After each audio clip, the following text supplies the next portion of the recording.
हम्म। तो सबसे पहले हम लोग सीरीज कॉम्बिनेशन देखेंगे रेजिस्टेंस का।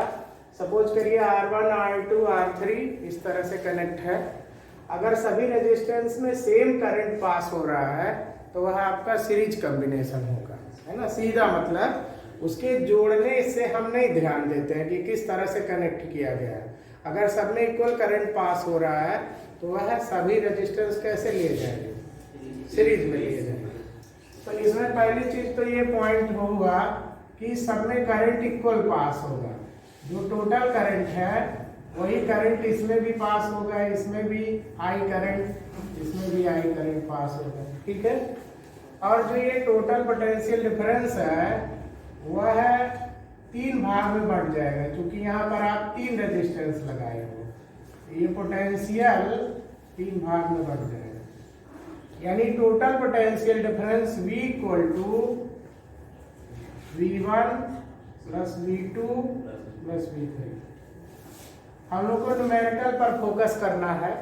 तो सीरीज कॉम्बिनेशन में पोटेंशियल का सम टोटल पोटेंशियल के बराबर होगा, पहला पॉइंट। और सब में इक्वल करंट जाएगा, सब में बराबर करंट जाएगा। दो पॉइंट आप ध्यान रखिएगा न्यूमेरिकल में, मतलब सब में करंट इक्वल रखना है और पोटेंशियल का सम टोटल। जैसे न्यूमेरिकल जब आता है तो उसमें जरूरी नहीं है कि फाइनल रिजल्ट से ये सवाल बने, बीच से भी कुछ सवाल जनरेट हो जाता है। अब जैसे पहले के लिए जब आप लिखेंगे V1 इक्वल टू, तो V बराबर IR, तो पहले के लिए हम लोग लिखेंगे IR1, सेकेंड के लिए लिखेंगे IR2, फटाफट लिखते चलिए भाई, IR3। I कॉमन कर लीजिए, V equal to I R1 plus R2 plus R3। ये आपका इक्वेशन नंबर 1 हो गया, ठीक है। अब इन तीनों का एक इक्विवेलेंट या रिजल्टेंट रेजिस्टेंस हम सपोज करेंगे। मान लिया इन तीनों का जो परिणामी है वो हो गया R। ये परिणामी R तब कहलाएगा जब यह इसी सेल से, मतलब V पोटेंशियल डिफरेंस से इतना करंट ड्रान किया जाए I। उन तीनों को हटा के सिंगल रेजिस्टेंस जब सेम बिहेव करता है तो उसका ये क्या हो गया, रिजल्टेंट हो गया। तो इस रिजल्टेंट के लिए लिखेंगे V इक्वल टू IR। ये आपका इक्वेशन नंबर सेकेंड हो गया। फ्रॉम फर्स्ट एंड सेकेंड समीकरण 1 और 2 से बायां पक्ष बराबर है, दाहिना कर दीजिए बराबर। तो IR equal to I bracket में R1 plus R2 plus R3। ये आप 10th में भी पढ़ चुके होंगे ऑलरेडी। I कैंसल हो गया, result equal to R1 plus R2 plus R3। यहाँ पे कंक्लूजन ये निकलता है भैया ना कि जो रिजल्टेंट रेजिस्टेंस होता है वो उनमें से जो सबसे बड़ा वाला रेजिस्टेंस होता है उससे भी बड़ा हो जाता है। जैसे सपोज करिए कि 1 ओम 2 ओम और 100 ओम जोड़े तो जो रिजल्टेंट आएगा वो 100 से ही बड़ा आएगा, पक्का है। मतलब सीरीज कॉम्बिनेशन में जो रिजल्टेंट होता है वो बड़े वाले से भी बड़ा हो जाता है, ठीक, समझ गए। अब इसी में हम लोग तुरंत झट से पैरेलल वाला कर लेते हैं। यहाँ पे पैरेलल हम लोग बना लेते हैं। तो पैरेलल में कैपेसिटर में पोटेंशियल सेम था ना भाई, क्यों? पैरेलल में पोटेंशियल डिफरेंस सेम, कैपेसिटर में वही सेम सिचुएशन यहाँ भी होता है कि अगर आप पैरेलल कनेक्ट करेंगे रेजिस्टेंस को तो उसमें पोटेंशियल डिफरेंस सबका एक समान होगा। सपोज करिए ये सेल आपने जोड़ा, इसका पोटेंशियल डिफरेंस V, यही पोटेंशियल डिफरेंस हर ब्रांच का हो जाएगा, सबका पोटेंशियल डिफरेंस सेम हो जाएगा। सपोज करिए R1 R2 R3, ये तीन रेजिस्टेंस हो गए। यहाँ से जो टोटल करंट निकली वो है I। अब I यहाँ जंक्शन पर पहुंचने के बाद तीन ब्रांच में बढ़ जाएगा। पहले ब्रांच में I1, दूसरे ब्रांच में I2 और तीसरे ब्रांच में I3।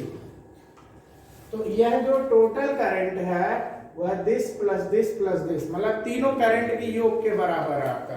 यही किरचॉफ का फर्स्ट रूल है ना। किरचॉफ का प्रथम नियम यही है, जंक्शन रूल जो आप पढ़ते हैं। यह फर्स्ट रूल क्या बताता है? आवेश संरक्षण का नियम, कि आवेश को हम ना तो नष्ट कर सकते हैं ना तो उत्पन्न कर सकते हैं। तो यहाँ पर आपका बनेगा कि total current I equal to पहले ब्रांच की करंट प्लस दूसरे ब्रांच की करंट प्लस तीसरे ब्रांच की करंट, तीनों के करंट का सम टोटल करंट के बराबर हो जाएगा। ठीक भाई। अब I1, I2, I3 की वैल्यू हम लोग किससे लिखेंगे? ओम्स लॉ से लिखेंगे। तो I equal to V by R पहले ब्रांच के लिए लिखिएगा। पहले ब्रांच के लिए I equal to V by R1, second branch के लिए V by R2, third branch के लिए V बाई R3।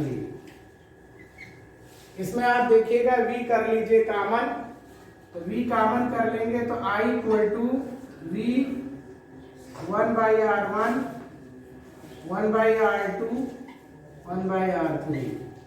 यह आपका हो गया इक्वेशन नंबर 1, पहला समीकरण। ठीक है। फिर अब देख लीजिए हम लोग ये अपना जो पुराना फिगर है उसको हम रिजल्टेंट जैसा यूज कर सकते हैं। फिर वही चीज,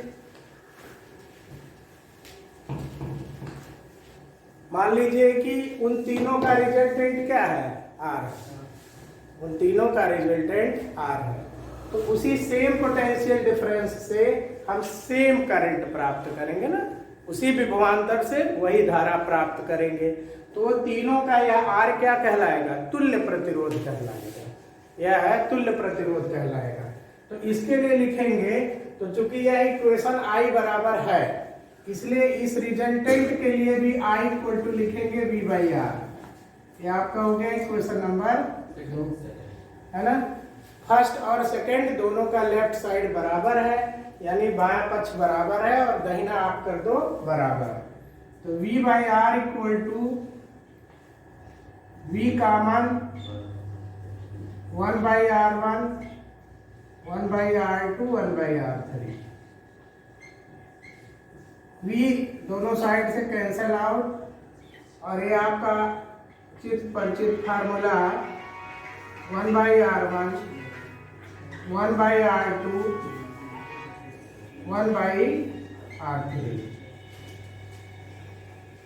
ये पैरेलल कॉम्बिनेशन के लिए है।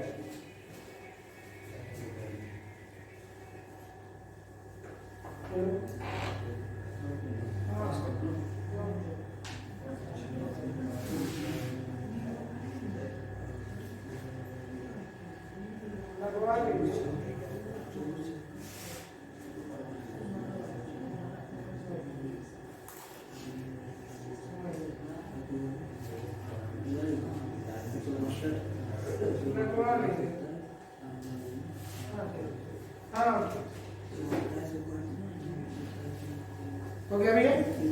यहाँ पर दो स्पेशल कंडीशन आप लोग याद रखिए न्यूमेरिकल प्रॉब्लम के लिए। पहला चीज कि अगर दो रेजिस्टेंस केवल जोड़े गए हैं पैरेलल,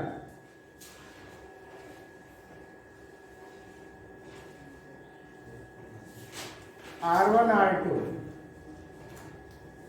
देखिए जब आप न्यूमेरिकल सॉल्व करते हैं तो यह 1 अपान रिजल्टेंट है ना, 1 बटे परिणामी।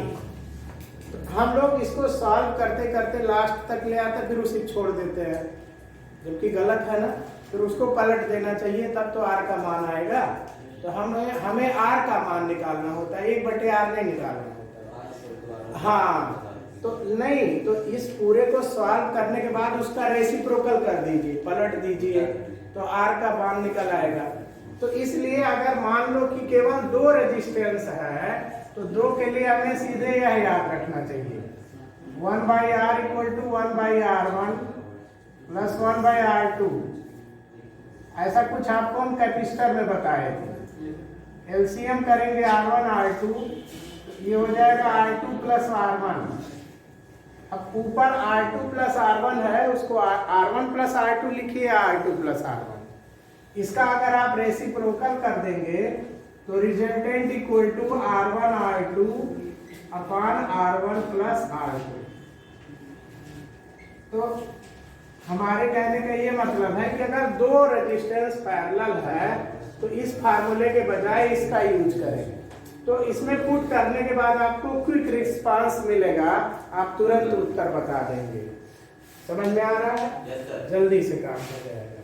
अच्छा, इसमें एक और स्पेशल चीज, अगर दोनों रेजिस्टेंस बराबर है, if R1 equal to R2, if R1 equal to R2, तो अगर R1 की जगह पर R2 पुट करिए तो ध्यान दीजिए R1 R1, इस जगह R1 प्लस R1 2R1, एक R1 कट गया और बहुत ही सुंदर रिजल्ट निकला, R इक्वल टू R1/2।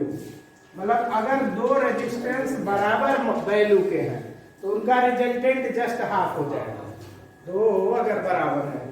इसका मतलब है कि 40 ओम 40 ओम, तो रिजल्ट सीधे हो जाएगा इसके अनुसार 20 ओम। अगर आप बोर्ड एग्जाम सॉल्व कर रहे हैं तो फार्मूला रख के पूरा आप लिखेंगे प्रॉपर, लेकिन अगर आप कंपटीशन में कर रहे हैं तो सीधे कर देंगे।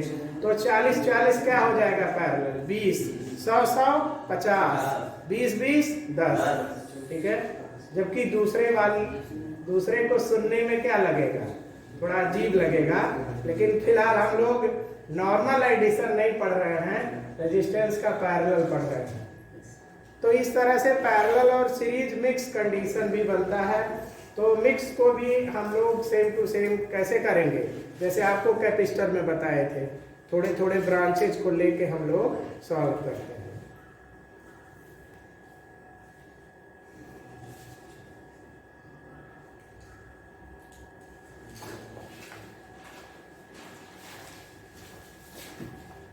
बंद नहीं करना, 5। हाँ, तो यह चीज आपको समझ में आया।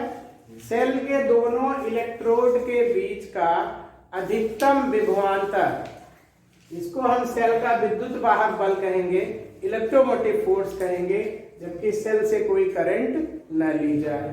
ठीक, सेल के अंदर जो मटेरियल भरा होता है, प्लेट एरिया और प्लेट के बीच की दूरी, इन सब के कारण जब अंदर आयन मूव करता है तो वह एक प्रतिरोध का काम करता है। इसको हम सेल का इंटरनल रेजिस्टेंस कहते हैं, सेल का आंतरिक प्रतिरोध कहते हैं। ठीक है, तो जो सेल का आंतरिक प्रतिरोध होता है वह कुछ राइटर सेल के बगल में बनाते हैं। देखिए डायग्राम इस तरह से देते हैं, ये आपका सेल है और पॉजिटिव नेगेटिव प्लेट, कुछ राइटर या मोस्टली राइटर सेल के इंटरनल रेजिस्टेंस को यहां बगल में दिखाते होंगे, आप देखे होंगे फिगर में, यहां पे इस तरह से। और यह एक्सटर्नल रेजिस्टेंस है, बाह्य प्रतिरोध, जिसमें हम इलेक्ट्रिक एनर्जी का यूज कर रहे हैं। एक्सटर्नल रेजिस्टेंस आर, सेल का इलेक्ट्रोमोटिव फोर्स ई, इंटरनल रेजिस्टेंस आर। परंतु भाई ये चीज ध्यान दीजिएगा, ये जो इंटरनल रेजिस्टेंस है ये दोनों प्लेट के बीच में ही काम करता है। तो बुक में जो न्यूमेरिकल आपको मिलेगा वो बगल में, अगर सेल के बगल में कोई रेजिस्टेंस दिखाया गया है तो उसका मतलब वो क्या दिखाया जा रहा है, आंतरिक प्रतिरोध दिखाया जा रहा है। लेकिन यह जो आंतरिक प्रतिरोध है ये इन दो प्लेट के बीच में काम करता है, मतलब आप इसको यहां समझ सकते हैं, यहां समझ सकते हैं, बीच में। ये बात समझ गए?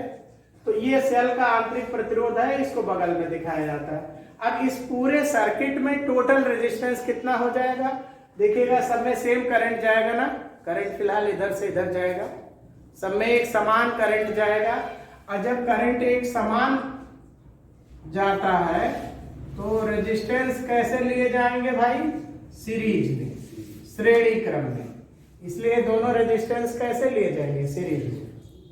इसके अगल बगल होने के नाते पैरेलल मत समझिएगा, सब में एक समान धारा जाएगी ना, तो इसलिए दोनों कैसे बिहेव करेगा सीरीज में। इसलिए टोटल रेजिस्टेंस हो गया, टोटल रेजिस्टेंस कुल प्रतिरोध हो जाएगा R प्लस R, कुल प्रतिरोध R हो गया। इस तरह से अगर हम टोटल करंट निकालना चाहें तो total current I equal to विभवांतर यानी सेल का विद्युत वाहक बल और बटे कुल प्रतिरोध, इसके हेल्प से आप कुल करंट निकाल सकते हैं, टोटल करंट निकाल सकते हैं। ठीक भैया। अगर आपके न्यूमेरिकल में इस सर्किट में कई भी रेजिस्टेंस दिए गए हैं तो सबको आप प्लस करते चले जाएंगे। ये ध्यान देना रहेगा कि सीरीज है या पैरेलल है। मान लीजिए आपके न्यूमेरिकल प्रॉब्लम में कई रेजिस्टेंस है, कुछ पैरेलल है कुछ सीरीज है, तो उसको ठीक प्रकार से समझते हुए टोटल रेजिस्टेंस निकाल लेंगे। ठीक है। फिर कुल धारा, total current equal to EMF cell का विद्युत वाहक बल बटे कुल प्रतिरोध, इस तरह से कर करके आप कुल धारा निकाल लेंगे। अब यहां पर एक पॉइंट हम लोग समझते हैं कि यह जो रेजिस्टेंस हम एक्सटर्नल में लगाए हैं, इसके बीच का जो पोटेंशियल डिफरेंस है यह V है, इसके बीच का पोटेंशियल डिफरेंस V है। तो ये आपका एक्सटर्नल पोटेंशियल डिफरेंस है, बाह्य विभवांतर V। तो इसमें कितनी विद्युत धारा जा रही है I, तो ये विभवांतर प्रतिरोध और विद्युत धारा में संबंध हो जाएगा ओम्स लॉ से, V बराबर I। ये जो पहला इक्वेशन है इसमें आप क्रॉस मल्टीप्लाई करिए, मतलब तिर्यक गुणा करिए, तो E equal to I capital R plus I small r, नहीं I कॉमन नहीं करना भाई। ये देखिए आई आर की जगह पर ये एक्सटर्नल पोटेंशियल डिफरेंस V रख दीजिए, V प्लस आई आर को उधर ट्रांसफर करिए, V equal to E minus I R. यहां से आप समझ पाएंगे कि जो विभवांतर होता है वो क्यों कम हो जाता है, क्यों कम हो जाएगा। देखिएगा यह E क्या है, सेल का विद्युत वाहक बल, इलेक्ट्रोमोटिव फोर्स। इलेक्ट्रोमोटिव फोर्स में से ये कुछ घटाया जा रहा है, कुछ सब्ट्रैक्ट हो रहा है, माइनस हो रहा है, कुछ करंट जाएगा और सेल का इंटरनल रेजिस्टेंस होगा। तो ध्यान दीजिएगा, आपको हम बात कर रहे थे अभी कि जैसे जैसे हम सेल का यूज करते जाते हैं स्मॉल r बढ़ता जाता है, और स्मॉल r बढ़ने के नाते ये टर्म आपका बढ़ता जाएगा। एक न्यूमेरिकल टाइप का एग्जांपल लेते हैं, सेल का विद्युत वाहक बल 12 वोल्ट है और सपोज करिए उसमें करंट जा रहा है 2 एम्पियर, इंटरनल रेजिस्टेंस आपका 1 है। तो आप देख लीजिए ये पोटेंशियल डिफरेंस कितना काम करेगा, 10 वोल्ट का। इस R को और बढ़ा दीजिए, 2 कर दीजिए, अब ये कितना हो गया भैया, 8 वोल्ट। देखिए घटता चला जा रहा है। इस इंटरनल रेजिस्टेंस को और बढ़ा दीजिए तो ये कितना हो जाएगा, 6 वोल्ट हो जाएगा। यानी टाइम बीतने के साथ साथ जैसे हम सेल का यूज करते जाते हैं, सेल का इंटरनल रेजिस्टेंस इंक्रीज करता है और जो इफेक्टिव पोटेंशियल डिफरेंस है वो घटता चला जाता है। इसीलिए ये क्वेश्चन आपसे पूछा जाता है कि हम सेल के विद्युत वाहक बल को वोल्ट मीटर से क्यों नहीं नाप सकते हैं, क्योंकि वोल्ट मीटर लगाएंगे जब टर्मिनल के बीच में तो तुरंत उससे करंट फ्लो हो जाएगा, और जो करंट फ्लो हो जाएगा उसका जो पोटेंशियल डिफरेंस है वह थोड़ा गिर जाएगा, यानी एक्चुअल वो नहीं बताएगा। इसीलिए एक्चुअल पोटेंशियल डिफरेंस मेजर करने के लिए हम लोग पोटेंशियोमीटर यूज करते हैं। और पोटेंशियोमीटर आपको याद होगा कि बैलेंस कंडीशन में सेल से कोई करंट ड्रॉन नहीं होता है। ठीक है, आपको हम बताएंगे, आगे समझाएंगे। उसमें आपका व्हीट स्टोन, मीटर ब्रिज और पोटेंशियोमीटर 3 इंपॉर्टेंट चीजें हम लोग पढ़ते हैं। उससे बहुत सा न्यूमेरिकल भी आपके कंपटीशन में पूछा जाता है। पोटेंशियोमीटर से खास करके। हाँ भैया यहाँ देखिए ठीक है। हाँ आगे एक पॉइंट और आप समझेंगे, ध्यान दीजिए। W इक्वल टू, यहीं से क्रॉस मल्टीप्लाई करिए, W equal to E Q, मतलब पोटेंशियल डिफरेंस और चार्ज से मल्टीप्लाई करेंगे तो ये एनर्जी निकलेगी, W निकल जाएगा। तो इस पूरे लाइन में W से आप मल्टीप्लाई कर दीजिए, W नहीं Q से, सॉरी Q से, इसमें Q से मल्टीप्लाई करिए। तो we Q E Q minus I are Q. We Q क्या है? आउटपुट एनर्जी, जितनी एनर्जी हम यूज कर रहे हैं। ई क्यू क्या है? सेल के द्वारा गिवन एनर्जी, सेल के द्वारा given energy. I R Q क्या है? Loss, loss of energy. इसका मतलब यह है कि सेल जो एनर्जी देता है उसका कुछ हिस्सा नष्ट हो जाता है, बाकी एनर्जी हम बाहर प्राप्त करते हैं आउटपुट के रूप में।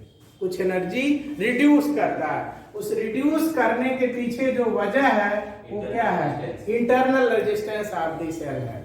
यानी सेल अपने द्वारा दिए गए एनर्जी का कुछ भाग, कुछ हिस्से का उपयोग, अब उपयोग नहीं कह सकते हैं, दुरुपयोग, क्यों भाई? वह है मिस यूज है, वह कोई यूज नहीं है। मतलब उस दिए गए पूरे एनर्जी का कुछ भाग सेल नष्ट कर देता है। तो इस तरह से हम लोग सेल का इलेक्ट्रोमोटिव फोर्स, ये external potential difference, internal resistance. अब देखिए भाई, इंटरनल रेजिस्टेंस कुछ राइटर यहाँ बनाते हैं, कुछ यहाँ बीच में भी बना दे रहे हैं, तो भी बात नहीं समझिएगा, ठीक है। इसमें बहुत ही अच्छे अच्छे न्यूमेरिकल बनते हैं। इसी पॉइंट को ध्यान में रखते हुए हम सेल का ग्रुपिंग पढ़ते हैं, सेल का ग्रुपिंग। तो उसमें हम लोग पैरेलल